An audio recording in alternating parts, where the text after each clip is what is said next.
اللہ اللہ اللہ اللہ۔ Number 120 کے اندر اللہ سبحانہ و تعالی ارشاد فرماتا ہے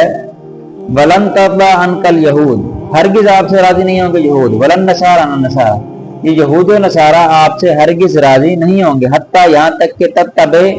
آپ تابعداری کریں ملتہم، ان کی ملت کی، ان کے دین کی، یعنی جب تک آپ ان کے دین کے پیروکار نہیں بنیں گے، جب تک آپ ان کے دین کو فالو نہیں کریں گے، تب تک وہ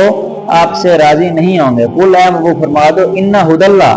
هُوَ الْهُدَىٰ، اللہ ہی کی ہدایت ہے، جو ہدایت ہے وہ اللہ کی ہدایت ہے۔ وَلَئِنْ، اور اگر اتبعت آپ نے تابعداری کی، اہواءہم، ان کی خواہشات کی، بعد الذی جاءک، بعد اس کے جو آگے آپ کے پاس، من العلم، علم، بعد اس کے کہ آپ کے پاس علم آ چکا ہے، مالکا، نہیں ہے تیرے لیے، من اللہ، اللہ سے، من ولی، کوئی بچانے والا، ولا نصیر، مددگار، یعنی آپ کے پاس علم آ چکا ہے تو آپ کو اللہ سے نہ بچانے والا کوئی مددگار ہے اور نہ ہی کوئی بچانے والا ہے۔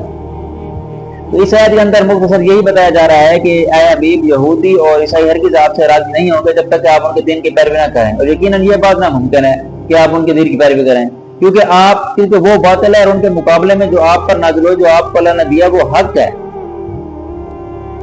ان کے مقابلے میں آپ جواب دیں کہ اللہ تعالیٰ کی ہدایت ہی حقیقی ہدایت ہے، حقیقی ہدایت جو اللہ تعالیٰ کی ہدایت ہے وہ ہدایت ہے جو اس نے حضور علیہ السلام کو عطا کی ہے۔ اس سے یہ بھی سمجھ آتا ہے کہ کفار بحثیت مجموعی مسلمانوں سے کبھی راضی نہیں ہو سکتے، اگرچہ ظاہری طور پر کبھی حالات مختلف ہو جائیں، افسوس کہ ہزار تجربوں کے بعد بھی مسلمان سبق نہیں سیکھتے، پھر بھی امید لگائے بیٹھے ہیں کہ یہود و نصارہ ان کے دوست بن جائیں گے، ان سے راضی ہو جائیں گے۔ اور والا اتباع تھا کہ اگر آپ ان کی تابعداری کریں، یہ امت محمدیہ کو ہے کہ جب تم نے جان لیا کہ سید الانبیاء تمہارے پاس حق کو ہدایت لائے تو تم ہرگز کفار کی خواہشوں کی پیروی نہ کرنا، اگر ایسا کیا تو تمہیں اللہ کے عذاب سے جو بچانے والی ذات ہے وہ کوئی نہیں ہے، کیونکہ اب آپ کے پاس حق آ چکا ہے، اب آپ کو پتہ ہے کہ اللہ کی طرف سے جو حق ہے وہ قرآن مجید فرقان حمید ہے اور وہ آپ کے پاس آ چکا ہے۔ اب اس سے جو اگلی آیت ہے، آیت نمبر 121 کے اندر اللہ سبحانہ و تعالی ارشاد فرماتا ہے، اس آیت نمبر 121 میں ہے الذین آتیناہم الکتاب، وہ جنہیں ہم نے عطا کی کتاب، یتلونہ، تلاوت کرتے ہیں اس کی، حق کا تلاوت ہے جیسے اس کے پڑھنے کا حق ہے، یعنی جیسے اس کی تلاوت کرنے کا حق ہے اسی طرح اس کو تلاوت کرتے ہیں۔ اولئک یؤمنون بہ، یہی ہیں جو اس پر ایمان رکھتے ہیں، ومن یکفر بہ، اور جو اس سے منکر ہو، فاولئک هم الخاسرون، تو یہی خسارے والے ہیں، یہی گھاٹے والے ہیں۔ ٹھیک ہے، یعنی جو اس پر ایمان رکھتے ہیں،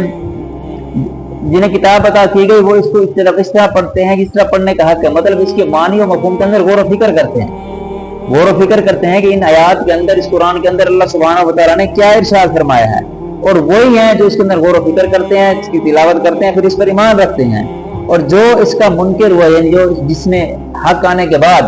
انکار کیا، کفر کیا،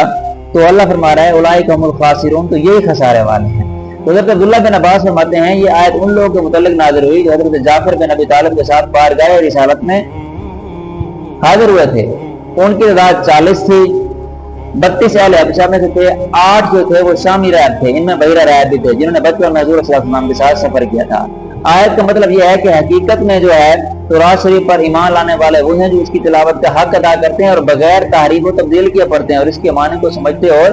مانتے ہیں، اور اس میں حضور علیہ السلام کی نعت و صفات اور صفات جمیلہ دے کر آپ پر ایمان لاتے ہیں۔ جو حضور علیہ السلام کے منکر ہوتے ہیں وہ تورات پر ایمان نہیں لاتے، اور اس طرح قرآن مجید کی آداب بھی یہی ہے